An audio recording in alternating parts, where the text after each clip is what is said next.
The platform waited. Jasper Cole stepped onto it. The amber light pulsed from gaseous Nebulith fixtures in the ceiling. He tapped his index finger twice against his thigh, a habit he could not break. He spoke with steady clarity. Humanity requests formal membership in the Galactic Council. We represent 8 billion individuals. He paused. Our technology spans fusion power and practical FTL transit. Automated manufacturing supports our civilization. We seek peaceful trade and mutual defense agreements. Aetheros floated behind the mediator's dais. The Nebulith's golden and blue gases rotated at a measured pace. It showed no visible reaction, no shift in its glow. Your species achieved FTL less than 20 standard years ago, Vardok interjected. The Morathi ambassador leaned forward. His iridescent scales caught the amber light. They threw back a green sheen. His clawed hands rested on the table, fingers spread wide. That is correct, Jasper replied. 20 years. Vardok's voice carried a resonance of cold dismissal. And you present yourselves as equals to species. They have held the stars for millennia. We present ourselves as candidates for membership, Jasper corrected. Not as equals, as participants. Vardok's scales darkened to charcoal. Your military capacity is unproven. Your vessels are primitive. Your weapons are kinetic. The Morathi gestured dismissively. You have no psionic defense. Your minds are open to telepathic assault. You have no dimensional shielding. Your hulls cannot withstand a rupture in space-time. You are barely past your industrial age. You ask us to welcome you into the Council. It governs the Orion Spur. Jasper did not raise his voice. We do not ask for charity. We ask for a chance to demonstrate our value. Aetheros pulsed a soft gold ripple. The human delegation has submitted complete technical records. Our analysts have reviewed them. The humans are not exaggerating their capabilities. Vardok flicked his hand. Capability and readiness are not the same thing. The Verdaxis delegate shifted. Phyra was a slow-moving mass of green and brown tendrils. They extended from a central trunk. The translator on her chest hummed. The humans are young, Phyra's slow, deliberate voice stated, but youth is not a disqualification. All species were young once. Some species remain young, Vardok sneered. Some species never mature. Jasper kept his expression neutral. He had expected this. The briefings had warned him of Morathi competitiveness. I volunteer for a stress test, Jasper announced. The chamber went quiet. Aetheros rotated sideways, a sign of internal processing. You understand what that entails? A standard neurotoxin injection, Jasper confirmed. 1 unit of Vermax venom. It induces immediate pain in the majority of Council species. The effect registers at approximately 7 on the pain index scale. You are aware that your species has no documented tolerance to Vermax venom, Aetheros noted. I am aware. Vardok's scales lightened. Contempt gave way to curiosity. You wish to prove something. Jasper tapped his finger twice. I wish to demonstrate human physiology. A medical drone descended from the ceiling. It was a small silver sphere with a retractable needle. Jasper rolled up his left sleeve and held out his arm. The drone hovered. It injected. It withdrew. The venom hit his bloodstream like a burning wave. It started in his chest and spread outward. His nerve endings lit up. His vision sharpened, then narrowed. His pupils dilated until his irises were almost invisible. He did not move. He sat perfectly still. His body screamed for release. He gave it none. 5 seconds passed. 10, 15. Phyra's tendrils curled inward in a gesture of interest. The Krix observer clicked its mandibles twice. That observer was Skrix. It had not spoken during the entire session. Its compound eyes reflected the amber light. Jasper breathed. In, out. His hands stayed flat on the table. After 23 seconds, the venom metabolized. The burning faded to warmth, then to nothing. He lowered his sleeve. He buttoned the cuff. Done, he reported. Aetheros pulsed a slow violet light. Your vital signs are returning to baseline. Your heart rate peaked at 112 beats per minute. You showed no external reaction. That is correct, Jasper confirmed. Vardok leaned back. His scales had darkened again. The emotion behind them was harder to read. A primitive pain threshold, the Morathi observed. A biological quirk. It proves nothing about your species' capacity for governance. Jasper met his gaze. We can endure things. Others would be incapacitated by them. Endurance is not intelligence, Vardok countered. It is not, Jasper agreed. But it is useful. Aetheros pulsed gold again. The formal vote on human membership will be postponed. The next council session will revisit the matter. This period will allow additional review of human records. Jasper nodded. We accept the delay. The outcome was expected. He gathered his datapad and stood. The Verdaxis delegate extended a tendril toward him. It was a gesture of acknowledgement. Your species is interesting, Phyra stated. I hope we speak again. I would welcome that, Jasper replied. The Krix observer clicked its mandibles and turned away. Jasper walked toward the exit. He had learned to control his hands at 19. The first contact war taught him that panic was a luxury. Ambassador Cole, Vardok's voice stopped him. Jasper turned. The Morathi ambassador stepped too close. His scales had shifted to a deep, angry charcoal. His breath smelled metallic and sharp. He leaned in, his voice barely a whisper. "Your species is a wound. It has not yet bled. It will." Jasper looked at him. He did not step back. Vardok held the stare for 3 seconds, then turned and walked away. The door slid open. Jasper stepped into the corridor. Aetheros drifted out of the chamber behind him, its gases rotating in a soft gold pulse. "Ambassador Cole," the Nebulith began, "I would like to invite you to a private meeting. For cultural exchange, no formal agenda." Jasper studied the Nebulith. The invitation was genuine, but he understood now. It was curiosity, not respect. The Council saw humans as a naive species to be managed. Aetheros was interested the way a scholar is interested in a new artifact. Jasper tapped his finger twice. "I accept," he said. He walked down the corridor. Ahead, the station spun on through the void. 8 billion human voices waited. The galaxy had not yet decided to hear them. Red status indicators painted the emergency chamber. The air smelled of ozone and scorched metal. 20 hours had passed. Aetheros drifted sideways. Its golden gases pulsed in a rhythm that matched no standard cycle. The diplomatic anchor lay shattered on the central platform. Its soothing harmonic field was dead. The field had maintained Council equanimity for 300 cycles. A precision tool had cut the outer casing. Something had disrupted the internal energy flow from inside. This was sabotage. Vardok's voice cut through the chamber's murmur. Only the humans could have done this. The Morathi ambassador's scales had darkened to a deep, angry purple. His claws scraped a grating rhythm against the polished floor. They have no telepathic discipline. They cannot feel the anchor's influence. They saw it as a weakness, a cage for their primitive minds. Jasper Cole stood near the shattered ring. The human's face was pale. He did not speak.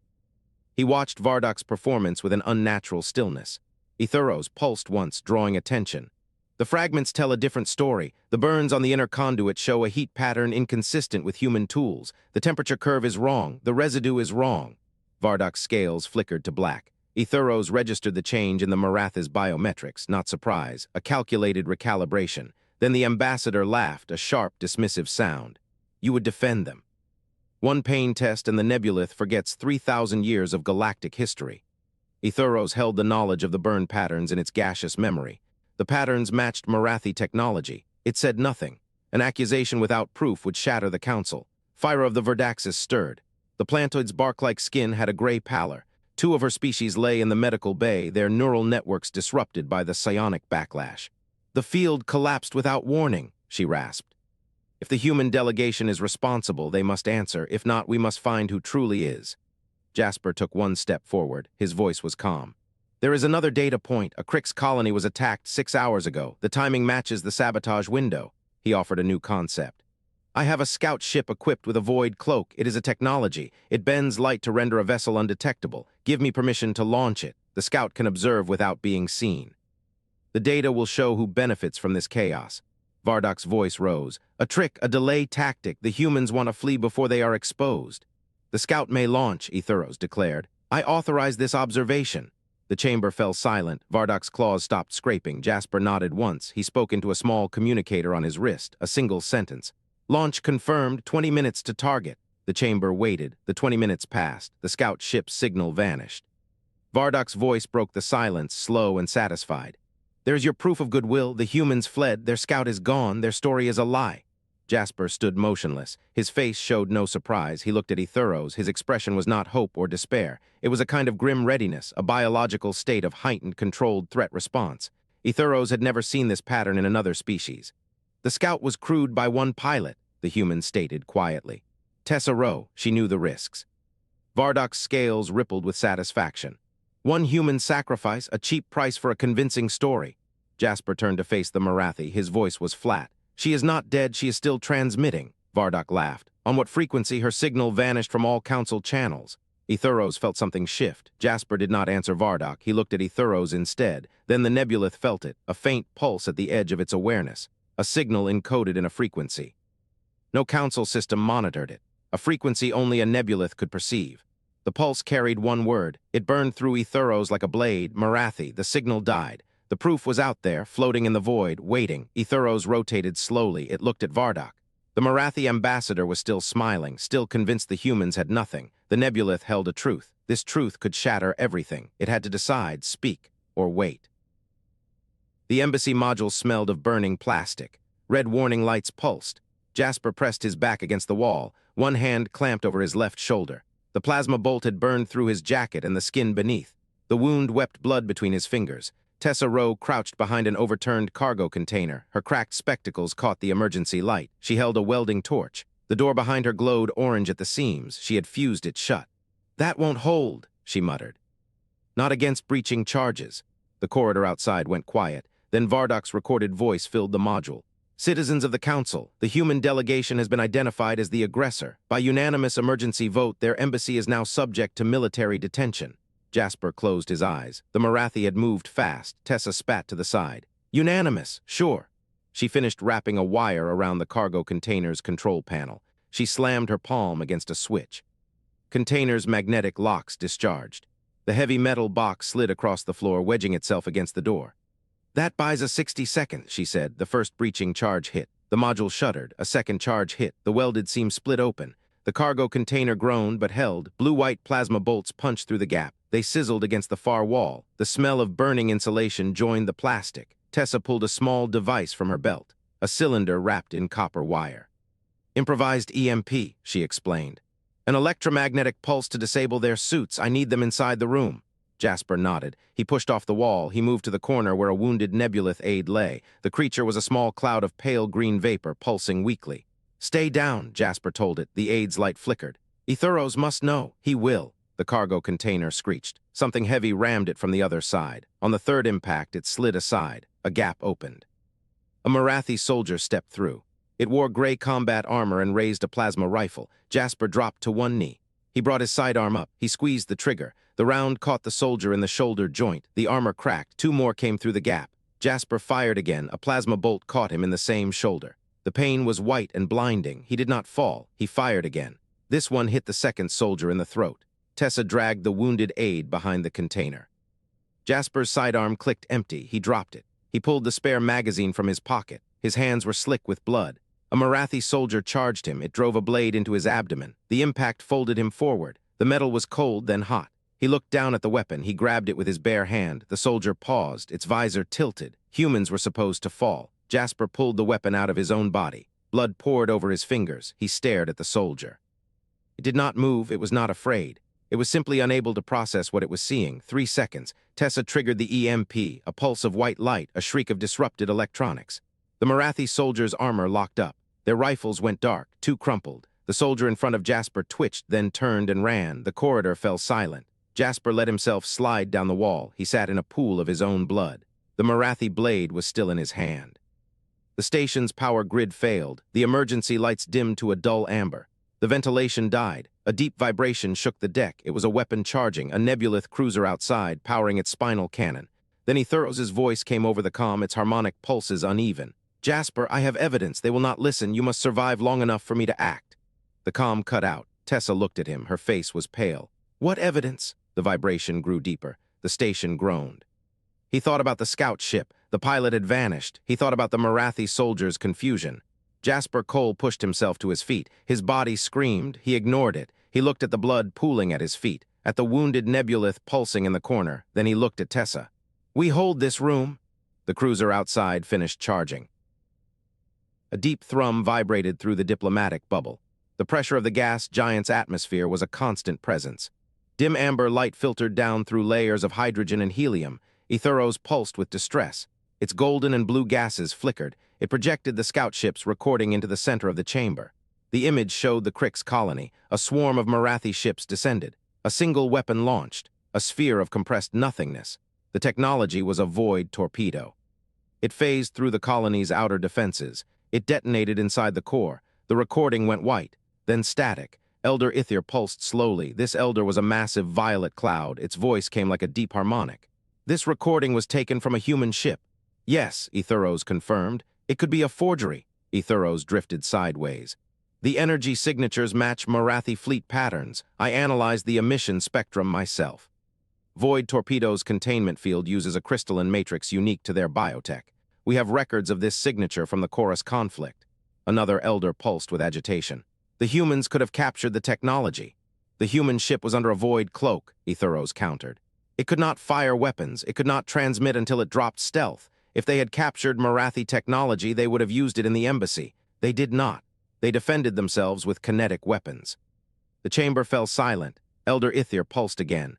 A vote has been called. The Galactic Council will quarantine all human vessels. The motion is expected to pass.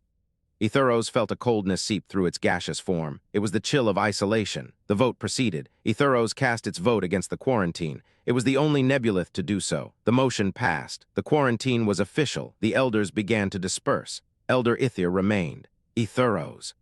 A human voice crackled through an encrypted link. Jasper Cole. His voice was thin and strained. Ambassador Cole, report your status. We are at the quarantine border. The flagship has refused to withdraw. Jasper paused. His breathing was labored. We will not fire first, but we will not be penned in.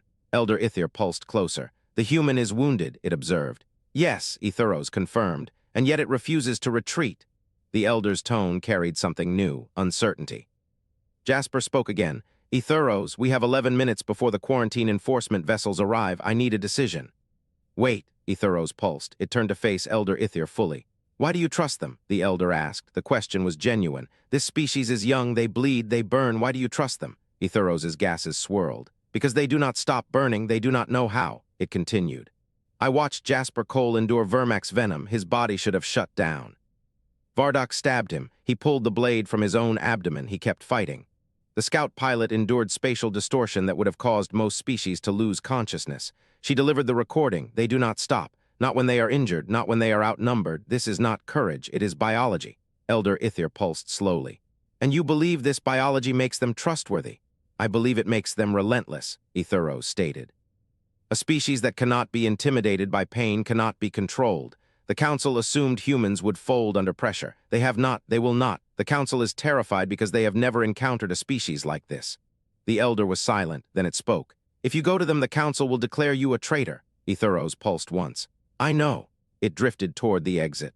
Behind it, Elder Ithir pulsed a single command. The words echoed through the Council network. Aetheros of the Nebulith has been declared a traitor. All Council assets are to treat its vessel as hostile. Aetheros did not stop. It transmitted a command to its personal vessel. Set course for the human flagship. The craft's engines ignited. Aetheros felt the familiar pull of acceleration. It left the dim amber light of its homeworld behind. It did not look back. The organic hull of the Relentless pulsed beneath Jasper's back. A slow heartbeat of warm light traveled through the walls. The air smelled of medical gel. Bandages wrapped tight around his shoulder and abdomen. Tessa Rowe sat at a console across the room. Dark circles sat under her eyes. Captain Lennox stood by the door. His gray beard needed trimming. He stared at Jasper with an expression that meant bad news. 12 hours, Lennox began. The Council fleet has formed a blockade, full quarantine. After 12 hours, they escalate to force. Jasper pushed himself upright. The bandages pulled tight. Pain flared. He did not react. What kind of force? Boarding parties, plasma bombardment, whatever it takes. A holographic cloud flickered in the corner. Gold and blue gases swirled. Aetheros materialized. The Marathi have a hidden base, its voice announced. They have stockpiled void torpedoes. They intend to destroy the human fleet. They will blame it on a rogue human attack. Jasper's hand moved to his ribs. The wound throbbed. How many? Dozens, enough to destroy everything in this sector. Tessa looked up from her console. If they launch from a hidden base with no witnesses, she said, they can claim anything they want. This would be the final proof. They intend to erase the evidence, Aetheros confirmed. Jasper stood up. The world tilted, then settled. I need a plan. Tessa turned back to her console. A single ship with a void cloak could approach the base undetected. Sabotage their launch control. The cloak prevents weapons fire. We need someone on the ground. How close would the ship need to get? Jasper asked. Close enough to dock, close enough to breach. He looked at her. What are the odds of survival? Tessa did not answer. Tessa, near zero, she replied. The base will have defenses optimized for cloaked approach. If the Marathi detect you, you are dead. If the sabotage fails, you are dead. If the torpedoes detonate while you are inside, you are dead. But it could work. It could work, she conceded. That is not the same as it would work. Jasper walked toward the door. He stopped next to Lennox. I will go. Lennox shook his head. No, I am already wounded. I am expendable. If I die, the Council loses nothing. You are the lead diplomat, Lennox countered. We need you alive. We need the Marathi stopped. That is more important. Lennox's jaw tightened. He looked at Jasper's bandages, then said nothing. Tessa broke the silence. The scout is prepped. Void cloak installed, minimal life support, enough for a short mission. Jasper nodded. How long to reach the base? 3 hours at FTL, 1 hour approach, 15 minutes to breach and sabotage if everything goes perfectly. And if it does not, you die faster. Jasper turned to Aetheros. The holographic cloud pulsed a soft blue. I will need navigation, Jasper said. The cloak blocks sensors. I will be flying blind. Aetheros drifted closer. Its light shifted to gold. I can guide you using my psionic senses. I can feel the structure of the base. I can track the torpedo launch control system. Can you fit inside the Scout? My physical form is gaseous. I can compress into any container large enough to hold my core mass. Jasper looked at the hologram, a creature of light and air, an alien. It had no reason to help humanity. Why? He asked. Aetheros' rotation slowed. Because you volunteered to feel Vermax's venom. Because you pulled a blade from your own body. You did not fall, because you are burning and you refuse to stop. Its voice dropped. I will not let you die alone. Jasper stared at the hologram. He saw something he had not expected. Kinship. He smiled. It felt strange on his face. All right, he murmured. Let us go blow up a torpedo base. Tessa handed him a data pad. A schematic of the launch control system was on its screen. Cut these 3 connections, she instructed. The core will overload. The torpedoes will go inert. Do not touch the blue lines. They are the containment system for the dimensional core. If you rupture those, the void collapses into real space. Do not touch the blue lines, Jasper repeated. He took the data pad. He pulled a dark jacket over his bandages. Lennox stepped into his path. We will hold as long as we can, the captain promised. The Council fleet outnumbers us 40-1. We cannot win a direct engagement. You do not need to win. You just need to buy me time. How much? 4 hours, Jasper answered. Lennox nodded. You will have it. Jasper walked down the corridor. Aetheros floated beside him. A small sphere of compressed gas was contained in a portable housing unit. They reached the launch bay. A single scout sat on the deck. Jasper climbed into the cockpit. Aetheros' housing unit slid into the secondary compartment. A soft pulse of light confirmed connection. Systems are online, Aetheros reported. Cloak is inactive until we clear the launch bay. Jasper strapped himself in. The bay doors opened. Black space stretched before him. He powered up the engines. Relentless actual to Scout, Lennox's voice crackled over the comm. You are cleared for departure. The Council fleet is moving into position. They will open fire the moment you launch. Jasper gripped the controls. Understood. We will hold as long as we can. Go. Jasper pushed the throttle forward. The Scout shot out of the bay. Behind him, the Council fleet opened fire. Plasma bolts slammed into the Relentless. The human flagship shuddered. It held. Jasper did not look back. He engaged the FTL drive. The Scout ship's cockpit was a coffin of metal and glass. Jasper Cole sat strapped into the single seat. The stars outside looked like streaks of white paint dragged across black canvas. The void cloak bent light around the hull. It folded space like paper. A low vibration ran through the deck. It was the cloak itself, singing against reality. Aetheros floated in a small containment sphere bolted to the console. The Nebulith's golden gases pulsed slowly. Your pulse is elevated, Aetheros stated. Its voice came through the helmet speakers, thin and calm. Jasper did not answer. He was watching the sensor feed. The blockade was spread across the quarantine border in a wide arc. They would not see him coming. Jasper adjusted the course. He trusted Aetheros instead of the distorted display. 2 ships ahead, Aetheros announced. They are drifting. I think they are bored. Jasper pulled the yoke back. The Scout climbed slowly. The cloak's vibration deepened. He felt it in his teeth. The first ship passed beneath them. A Nebulith cruiser. It did not react. The second ship was Marathi. Its hull was dark and angular. Jasper watched it slide past. Then the pain hit. It came from the cloak. The spatial distortion pressed against his skull like a fist. His vision swam. The stars stretched into thin lines, then snapped back. He doubled over the yoke and gasped. Your brain is interpreting the dimensional shear as pressure, Aetheros explained. The pain is real. Jasper forced himself upright. His eyes watered. He gripped the yoke again. Keep talking. We are through the blockade. The Marathi base is in visual range. The asteroid was 2 kilometers across. It tumbled slowly through the void. A launch bay yawned on its lower face. Jasper saw the torpedo control array. It sat on the asteroid's upper hemisphere, a low dome studded with antennas. The array was the brain. I see it, Jasper said. You cannot sabotage it from here, Aetheros noted. The array is grounded. You must physically attach the charge to the main conduit junction. Jasper looked at the EVA suit folded beside him. It was thin. The base atmosphere was a mix of nitrogen and ammonia. The surface temperature was negative 60 degrees Celsius. He unstrapped himself. Jasper, Aetheros began, your probability of survival outside the ship is... I know what it is. He pulled the suit on. He sealed the helmet. He had 40 minutes of air. He opened the hatch. The asteroid's surface was gray and sharp. The sky above was black. The cloak still wrapped the scout, a shimmer of nothing. Jasper crawled toward the dome. His hands hit the stone. The suit's temperature gauge dropped and blinked yellow. 2 Morathi guards on the ridge above you, Aetheros warned. They will patrol past the dome in 3 minutes. Jasper found the service tunnel, a narrow gap beneath the dome. He slid into it. The cold bit through the suit. He heard heavy footsteps above him. He stopped breathing. The footsteps passed. The tunnel opened into a small maintenance chamber. The conduit junction was there, a cluster of thick cables wrapped in heat shielding. It hummed with power. He pulled the charge from his belt. He pressed it against the junction. He activated the magnetic clamp. The timer began to blink. 30 seconds. He turned. The Morathi guard stood in the tunnel entrance. It raised a kinetic rifle. The round hit Jasper's right thigh. The impact spun him. He hit the ground hard. Leg was wet with blood.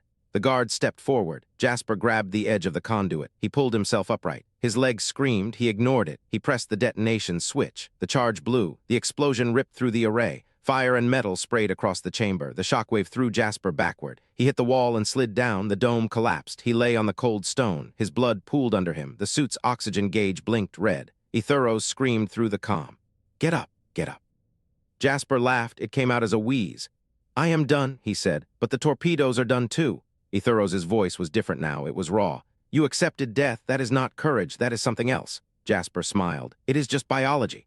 The Council sensors detected the explosion. The blockade paused. Aetheros watched the sensor feed from the scout ship. It saw the Morathi base burning. It saw the debris field spreading. It saw the human lying still. And then it saw the torpedo. A single void torpedo, already in flight.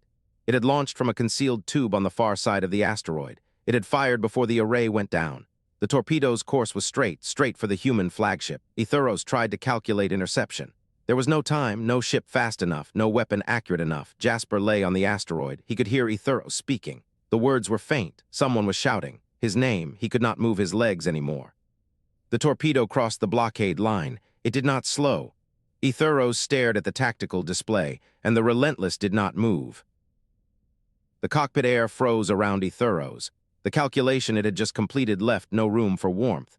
The void torpedo was still accelerating. It straightened into a direct line with the human flagship. 79 seconds until impact. The flagship could not evade. Its engines were cold. The Morathi had planned for failure. They had planned for someone like Jasper. 53 seconds. Aetheros opened a channel to the Council fleet. The connection crackled. Elder Ithir's image formed in the cockpit, a swirling mass of deep violet. "Elder Ithir, there is no time for protocol." Aetheros projected its data stream, the torpedo's trajectory, the impact window. The Morathi have fired a second weapon. The human scout ship disarmed the first. The flagship will be destroyed in 40 seconds. Elder Ithir's glow dimmed. "This is a grave accusation." "It is a fact," Aetheros pressed. "Let the humans live. I will stay as a hostage. Take me." "I surrender my freedom for their survival." The Elder's cloud pulsed. "No," the word landed like a stone. "Elder, I cannot accept your surrender, Aetheros. The bureaucracy requires motions and votes. By the time the process concludes, the humans will be dust." 29 seconds, Aetheros' golden bands flickered. "Then tell them to vote now. Tell them the Morathi are proven guilty by their own action. The evidence is not yet. There is no more time." Aetheros' voice broke. "Elder Ithir, please. Let them live. I will pay any price." Elder Ithir was silent for 2 full seconds. "The Council has already voted, young one. The motion to withdraw from the quarantine passed 3 minutes ago. The Morathi have been formally accused. The fleet is standing down." Aetheros' processing stuttered. "Then why? I could not let you sacrifice yourself for a rescue. It was already underway. You are worth more than your body, Aetheros. Remember that." 10 seconds. Aetheros looked at Jasper. The human lay slumped in the pilot's seat. His face was slack. He had laughed when he planted the charge, laughed like the universe had told him a joke no one else could hear. Aetheros did not understand that laugh, but it understood the refusal in it. The torpedo would hit in 5 seconds. Aetheros rerouted the scout's power, every system. All output channeled into its containment field. The field expanded. Golden light bloomed around the scout ship, a sphere of shimmering gas. It swelled outward with impossible speed. Aetheros felt its own body stretch thin. The warmth of its core matter spread through the cockpit. The void torpedo struck the barrier. For a fraction of a moment, Aetheros experienced the weapon's payload directly, the negation of space pressing against its being, the cold of a dead dimension reaching for its warmth. Aetheros did not fight it, it absorbed it. The light flared white, the cockpit shook, then silence. The field collapsed. Aetheros' form contracted into a dense knot of golden gas, its light dimmed to a whisper. The scout ship drifted. Jasper stirred, he coughed, he blinked. The stars were still there, the flagship was intact. "You saved us," he whispered. Aetheros pulsed weakly. "I held it, I am holding it still. The energy is inside me now. I cannot release it without causing the same destruction." Jasper reached out. His hand touched the containment sphere. The glass was warm. "Then hold it," he urged. "Hold it until we find a way to let it go." The council fleet approached, not as attackers, as witnesses. Elder Ithir's voice came through the comm. "Aetheros, the quarantine is lifted. The Marathi envoy has been detained. Medical teams are en route to your position." Aetheros did not answer. It was focusing on the energy within its core. The void torpedo's payload churned inside it. A permanent wound, a new kind of existence. Jasper smiled. The smile was weak but real. "You called us a wound that had not yet bled," he said to the stars. "Now you see what a wound can become." The galaxy did not answer. It did not need to. The chain was unbroken.